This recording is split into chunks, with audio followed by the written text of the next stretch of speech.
Chapter 5, Entropy. In the original game, the sixth world was Pluto. Ironically, despite being the smallest planet, Pluto was the largest and most diverse world in the game. Entropy had a different layout, but was similarly huge and diverse. The board music was played by a violin instrument, a melody that started out sounding mournful, and then it gets rather, I guess I would call it, distorted? It made me feel depressed and unnerved, not something I would want to hear while trying to sleep. Strangely, none of the levels from the previous worlds were present here.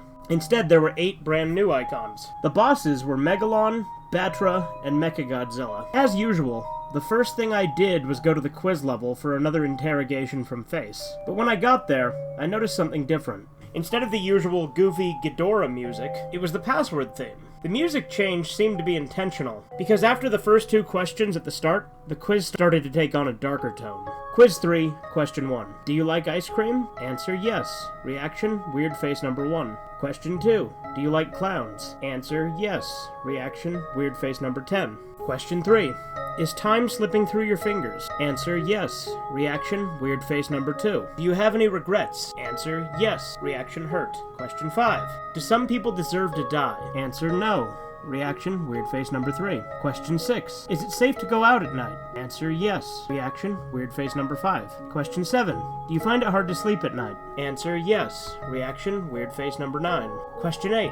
Have you ever killed anyone? Answer no. Reaction, weird face number 7. Question 9. Do you want to kill anyone? Answer no. Reaction, angry. Question 10. Are you actually accomplishing anything? Answer no. Reaction, weird face number 4. Question 11. Does life have any real meaning? Answer, no. Reaction, love. Question 12. Do you like Mothra? Answer, no. Reaction, maniacal. I knew that last one was going to be a gameplay-related question, but I had no idea what the result would be. I answered honestly, because as I said before, I've never liked Mothra. Nobody liked playing as Mothra in the game, and there was a good reason for that. Every other time Mothra gets hit, she gets slammed back to the left corner of the screen. And she sucks at fighting because her attacks are so weak. The only benefit to Mothra was being able to fly over obstacles in some levels. So I answered no, and Face replied back to me, not only with a maniacal expression, but with the text, "Too bad." I was taken back to the map screen, and I was shocked to see that Godzilla and Anguirus had disappeared from the board, leaving only Mothra. Face had just fucked me over. Needless to say, I was pissed. But there wasn't anything I could do. I'm willing to bet even if I had said yes, I would have been stuck with Mothra anyway. Face giveth, and face taketh away. I took a deep breath, and got ready to explore. There were 2 paths I could take on the board. I decided to take the lower one. This turned out to be a good choice for reasons I'll get to momentarily. The first world ahead of me was a forest, so I started there. Almost immediately, I got an eerie feeling. There was something about this level that just seemed off to me. Even more than the previous ones. Perhaps it was the pitch-black background. I've always been afraid of being in a forest at night. Something about all those trees. It makes me feel surrounded and vulnerable. And the fact that I was stuck as Mothra didn't help. Playing the game's previous worlds as Godzilla gave me a feeling of bravery. Being in control of the king of the monsters, I'd be able to handle just about anything in my way. But it's not like that with Mothra. No feeling of strength or security. Now I'm just a weak, easily overwhelmed bug, traversing into the unknown. Back to the level. The music had new instruments, sounding like woodwinds, followed by slow rhythmic drums and chiming bells. Gave me this feeling that I was intruding into some dangerous place I really should not be. After a while, I encountered the first enemies of the stage. Or at least I assumed they were enemies. They were strange long-legged deer-like creatures. Instead of attacking, they were just wildly walking around. I went to approach them, and they ran away. I thought about shooting one with an I-beam just to see what would happen, but it seemed wrong. These creatures were so harmless, so I passed over them and continued the level. About halfway through, I encountered groups of the deer-like animals, and also 2 new creatures. A sloth-like creature with a beak climbing on a tree, and hairy raptor-esque beasts that were preying on the deer. It was very surreal watching these creatures interact. I didn't feel like I was playing a video game, but rather that I was traveling through a forest into some other dimension. The creatures ignored me for the most part, although the raptors did attack me when I got too close, or if I attacked them first. I know I shot one of them to help one of those deer creatures escape. I got clawed at, but confrontation was easily avoided by flying up to the top of the screen. After that, I had to choose whether I wanted to play the levels with the hourglass or the TV screen. I picked the latter. What I got was not at all what I expected. When I pressed the button to start the level on the TV screen like I normally would, this screen with an animation popped up. There was also music in the background, which was the goofy Ghidorah music that used to be playing on the quiz levels. I was somewhat unsettled by this because it was just so strange. I also found it a bit spooky because I had a shirt that looked just like that when I was a kid. After starting the animation, you could go back to the board by pressing any button. After that, I had no idea what to expect from the rest of these icons. I went to try an hourglass icon next. I was somewhat relieved when an actual level came up. It was certainly an unorthodox looking level, all brown, with time measuring instruments floating in the air and gigantic grandfather clocks in the background. The music was the same as the board screen. And very early in the level I encountered something else I didn't expect to see. Original enemies from the game. And not just that, it seemed to be a whole fleet of them. And the yellow tanks, which were normally immobile, could now move. I took some damage, but it was nothing I couldn't handle. But the most interesting thing about this level was the colored hourglass items. There were 3 of these. A blue hourglass that made time slow down and filled the level with enemies from the past. A red hourglass that made time speed up and filled the levels with enemies from the future. A green hourglass that set the time to normal speed and filled the level with the original game enemies. I encountered a blue hourglass first. As stated, the game started to slow down, and I saw the enemies from the past, which were 5 different types of prehistoric animals. I didn't know much about prehistory, but I believe all these enemies represent real animals. The level went into another segment, and I encountered the green hourglass, and then I fought the original enemies again. It was the same 5 types, so I didn't take any screenshots. But in the last segment, I encountered the red hourglass, and the enemies that must have been from the future. Now, whether or not this game was showing me 8-bit renditions of creatures that will actually exist thousands of years from Earth's future, I have no idea. But with that in mind, I found this particular segment to be very eerie, and it was made more tense because everything moved faster. One of the future enemies bore a striking resemblance to something I saw in a book once, called Trudon Man. Another looked like some kind of organic spaceship. There was only one of the 5th type of creature, and when it appeared, all the others ran for their lives, leaving me alone to battle it. It could fly, but its sprite didn't actually move, and its single attack was firing a lightning bolt from its face. Even so, it wasn't very powerful, and I suppose it could be considered a mini-boss. After defeating it, it left a health power-up that restored the health and energy I had lost fighting it, which was convenient. It seemed I would need all the help I could get to beat this world with Mothra alone. After the previous stage, I call Time Warp, the next stage appeared to be a toxic waste dump. As you can see, the place looked grungy and inhospitable. The music was a short looping of an ambient synthesizer song. Listening to it made me feel like I had sniffed some toxic fumes myself, and it was messing with my head the whole time. I even felt like I was choking while playing the level. The enemies all seem to be mutated to some degree. In the above screenshot, you can see green mummies with bird skulls that jump out of the waste to spit projectiles. There's also a brownish cow skeleton monster with spider legs. Halfway through the level, I even saw one of the deer from the forest. It was all alone when I saw it. It was drinking toxic waste out of a barrel with an anteater-like tongue. I was moving over to try and make it stop, but then this flock of skullbirds came out of nowhere and started attacking. The deer was scared and ended up running off the ground into the toxic waste. I feel bad for it. One of the birds bit me, but I regained health quickly from killing all of them. They were rather weak. I pressed onward. Of all the levels in Entropy, this was probably the most normal, in that there was little deviance from the move forward smash things formula of the original game. I encountered more creatures through the level, like tentacled blobs, and some kind of deformed thing with human-like teeth. I didn't feel like provoking them into a fight, so I kept flying near the top of the screen. I still had to deal with the occasional flock of birds now and then. At the end of the level was a large bluish-green lake, and there I encountered another mini-boss, some kind of monster with a long neck and a whale's skull. It attacks with a mouth projectile, by charging into you. It also could go underneath the water and rapidly emerge from a different place. It was harder to beat than the boss at the Time Warp, and it had a lot of health because it must have taken me 3 minutes to defeat it. It let out a really loud noise when it died, and then sank back into the water as I left the screen. Back on the board, I went to the nearest icon I hadn't seen yet, which was a white tree. As I had guessed, the level was a winter-themed recolor of the forest stage. But unlike the regular forest, I didn't feel unnerved starting this one. I think the music had a lot to do with it. It was a gentle, calm song. It almost sounded romantic. It was quite stress-relieving, and the forest itself looked much less ominous covered in snow. I traveled through the first segment enjoying the atmosphere for 4 minutes, when suddenly I realized something. I haven't seen a single creature since I started the level. Where are all the animals? Soon after, I left the screen, and the next segment started. On the second segment, I was still in the winter forest, but now the music was gone. I was starting to feel suspicious, but then I reminded myself that there were other empty levels in the game, and this was likely another one of those. But then, I heard something familiar. It was the 12-second looping music from Unforgiving Cold starting up. I could feel my heart sink as I came across this horrible sight. It was a whole group of dead deer creatures covered in snow. Judging from the blackish blue tone of their skin, they must have all frozen to death. On closer inspection, they were missing body parts. Now I was frightened, but I still had to keep going. Before exiting the level, I was really hoping to see something resembling the previous forest animals in a living state. And sure enough, I did. It was a creature much like the beaked sloth, except this thing had white fur, and was more of a beaked gorilla. It was walking very slowly when I saw it, but I was happy to at least see something alive. However, it didn't stay that way for long. A pack of raptors, who must have sensed that something else was still alive, came rushing in from the right side of the screen. The beaked gorilla didn't stand a chance, as one of the raptors immediately lunged at it and ripped open its back legs. These winter raptors acted far different from their temperate relatives. While the other raptors only attacked while hunting prey or when provoked, the winter raptors seemed to have all gone insane. They attacked everything in sight. One was running back and forth clawing at nothing. Even the noises they make sounded different, more high-pitched and enraged. As I left the second segment, I even saw two raptors fighting to the death. They were both covered in injuries, and one of the raptors had been blinded in one eye. I took a screenshot, but I didn't stay to see who won the fight.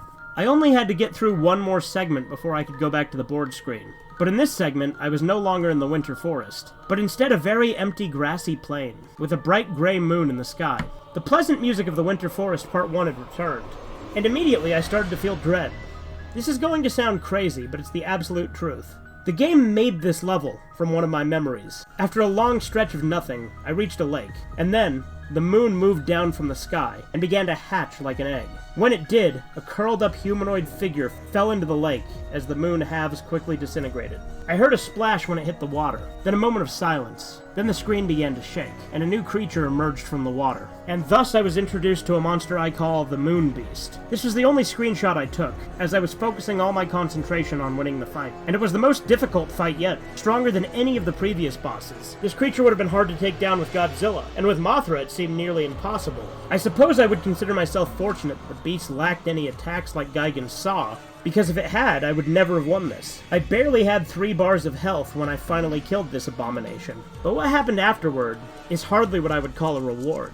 I've been trying to keep my promise and suppress this memory for years, but it seems as if I have to get it off my chest. This is a very painful memory for me, but the game already knows about it, and I think you should too. I'll just tell you the important parts, because I don't like bringing this experience back into my head unless I have to. Back when I was in middle school, I had a girlfriend named Melissa. She suffered some kind of mental disorder that caused her to go into episodes. When she was in an episode, she would stand and sit perfectly still, and her face would instantly lose any expression she had before. She would speak very clearly without any hint of emotion. When it was over, she would start trembling and sometimes bury her face in her hands, and remain silent for several minutes. I can't really convey the feeling it gave me in words, and I won't try.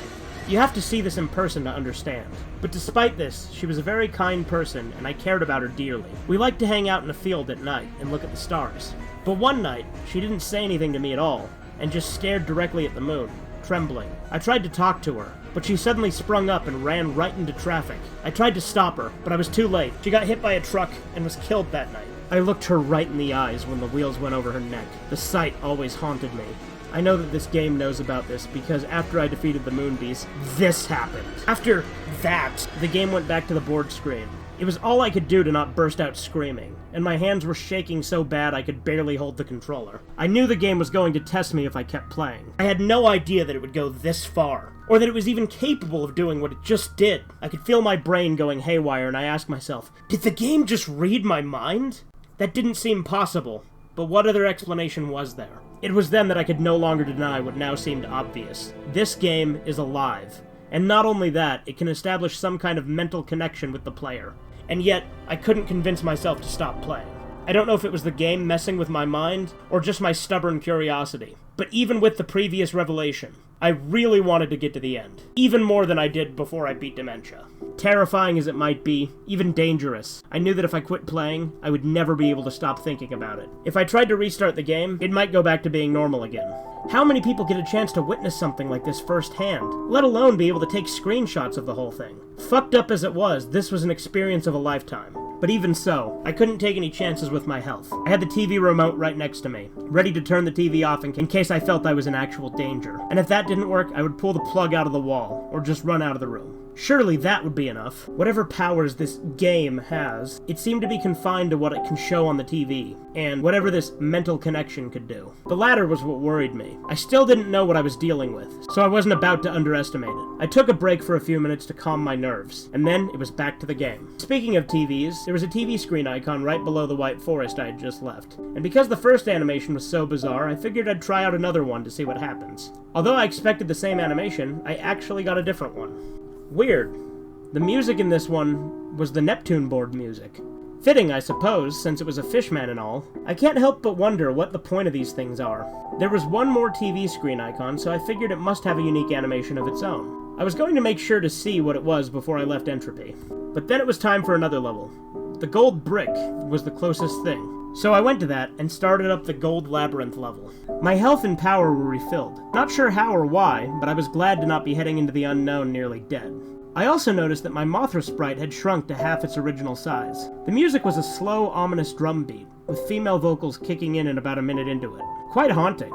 The gold labyrinth itself was an anomaly. I'm not sure how this level would have played out if I was using Godzilla or Anguirus, because flying seems to be a necessity to just getting around this place. Another thing that caught my attention was that when you go left, your monster actually turns and faces the left. That sounds stupidly obvious, but in the original game you were only supposed to move to the right. So when you tried to move left, your monster ended up walking or flying backwards. This level was apparently gigantic in size, because every time I thought I had reached an end to it, or thought I was going to go end up back where I started, I encountered something totally new. Things like lava blockades, new enemies, and new statue faces. And I found one statue face at a dead end with a wide, open-eyed stare. The night Melissa died, she had an expression on her face that looked exactly like this the whole time. Even when she got hit by a truck, she still had the same expression. I can't help but feeling something really is staring at me from behind the screen when I look at this. I really didn't want to be reminded of that night anymore, so I left the statue almost as soon as I found it. I needed to find the exit anyway, which proved to be no simple task. It felt like this level stretched on forever in all directions.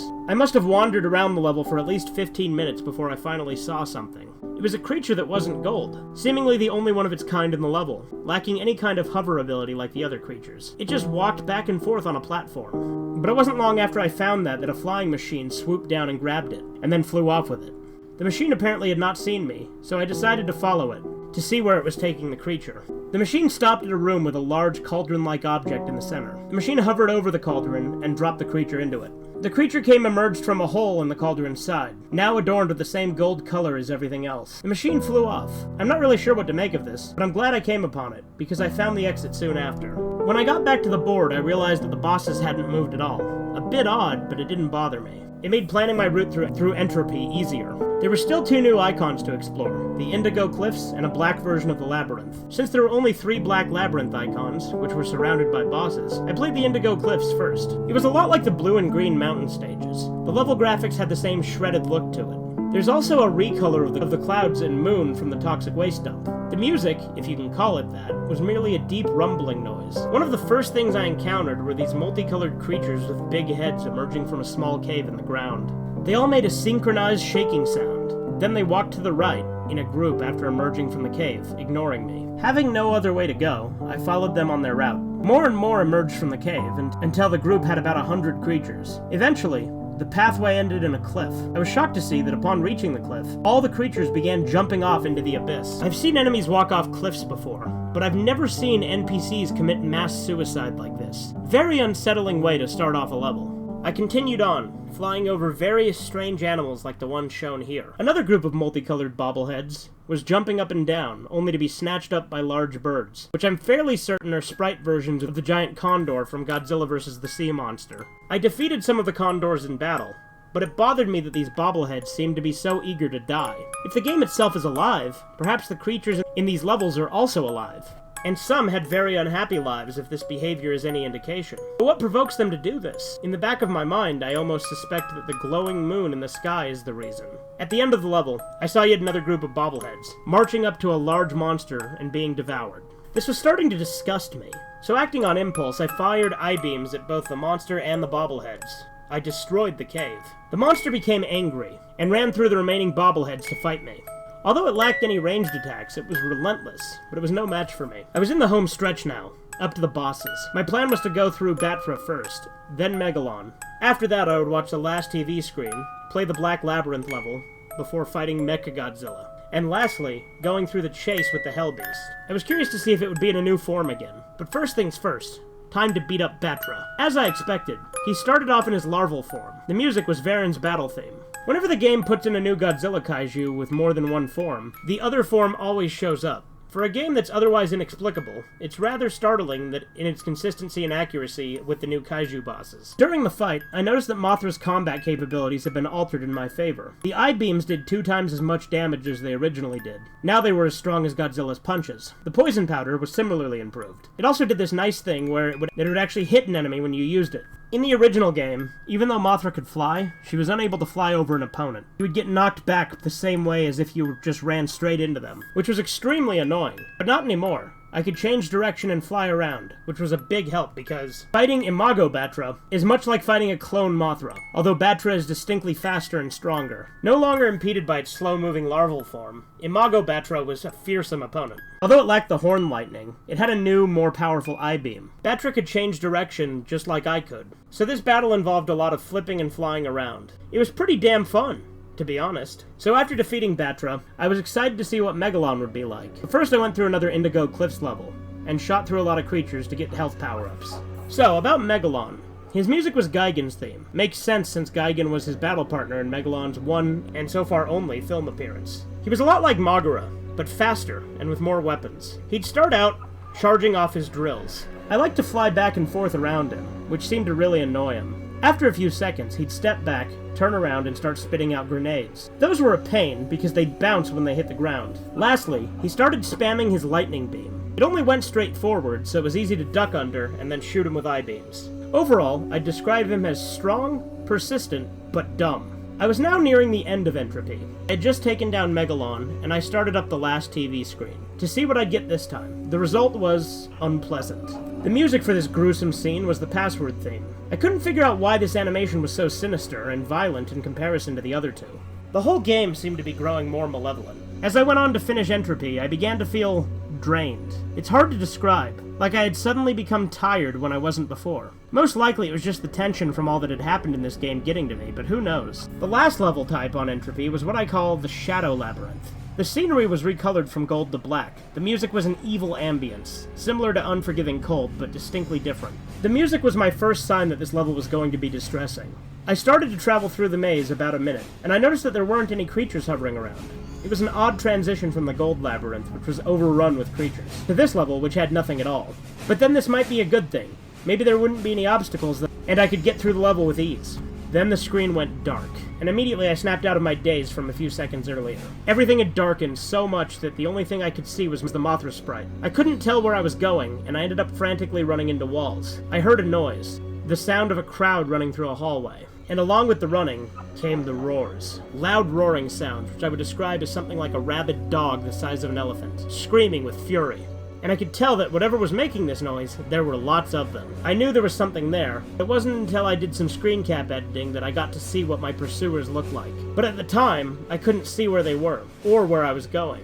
I was literally running blind, and this mob of beasts eventually caught up to me. All I could think was, no! As I saw my life bar rapidly declining. The monsters had taken me down to half my total health when I was saved. The light came back on, and the attackers disappeared. And so the challenge of this level was revealed. Find the exit before the lights go out, and a pack of monsters maul you to death. I was in panic mode now, moving as fast as I could go while trying every path to find a way out. As I played through the level, the lights went out a total of 3 times. The second time, I would have been dead meat had it not been for one of the wide-eyed statues. As I stayed close to it, the monsters seemed to avoid me until the light came back. The statue warded them away somehow. I was safe as long as I stayed near the statue, but at the same time, I had to leave to find the exit. The Shadow Labyrinth turned out to be much smaller than the Gold Labyrinth, as it only took about 6 minutes to navigate to the end. But before the exit, there was a row of halls leading straight down, with no way out once entered. You either got to the exit before the monsters reached you, or you died. Thankfully, I made it out. Only one more boss, Mechagodzilla. I started the battle, and got something unexpected. Not only did my life shoot back to 100% again, it seems to do that randomly, but instead of the replacement boss, I was fighting Godzilla. But any Godzilla fan worth their salt can figure this out. Mechagodzilla started off fighting like a clone Godzilla, with his disguise burned away after only 3 life bars. Usually a transformation only occurred at the halfway point. At this point, it was like fighting Mechagodzilla in the normal game. Felt kinda nice to fight one of the original game enemies for a change. Although he wasn't exactly normal, he also had a rainbow beam and finger missiles. This prevented me from doing that old trick of backing him into the corner and hitting him with I-beams in the spot where he can't hit me. But that was always a cheap trick anyways. But after getting him down to half his health, something weird started to happen. His sprite started to glitch, in much the same way as Godzilla had back in the first world. After a few seconds, the glitches began to form a new shape. And thus, the game had created not Mechagodzilla. And I discovered that this visual glitch was somehow related to the game recreating things. The human face on this one had a very uncanny look. It was one of the stronger replacement monsters, and had the most firepower. Pictured here is its mouth beam, which I got caught in the middle of. Even though it was a bit stronger, it was also slower than its original counterpart and couldn't jump around as much. I won the fight by constantly staying out of its line of fire, bombarding the machine with poison powder as I flew over it. One last thing to do, the Hellbeast chase. Oh boy, might as well get this over with, I thought. The Entropy end chase ended up being exactly what I was afraid it would be.